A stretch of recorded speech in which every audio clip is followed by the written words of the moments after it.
Le musée national du Mali. C'est ici que le Mali conserve et expose les objets témoins de son histoire. L'aventure a commencé il y a plus d'un demi-siècle.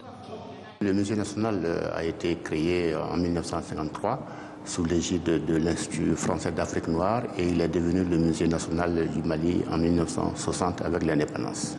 Le Mali est représenté ici dans sa diversité la plus absolue. Plus de 7000 objets sont inventoriés et exposés.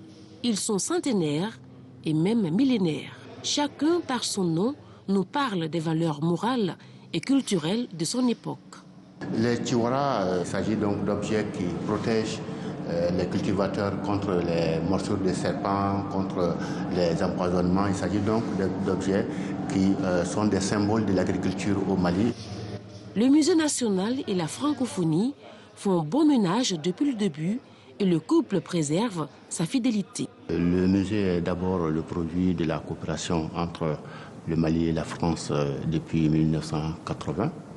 Et en 1980, le bâtiment a été construit, ensuite rénové et étendu à partir de 2003.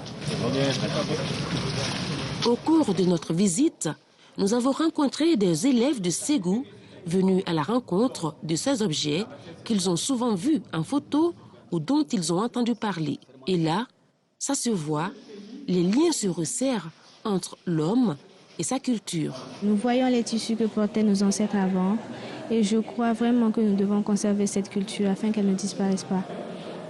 La fréquentation a beaucoup baissé ces dernières années, notamment à partir de 2012. Bamako, la capitale, a elle aussi ses répondants au musée. Tout un lot d'objets en terre cuite ont été retrouvés à l'issue de fouilles archéologiques sur différents sites.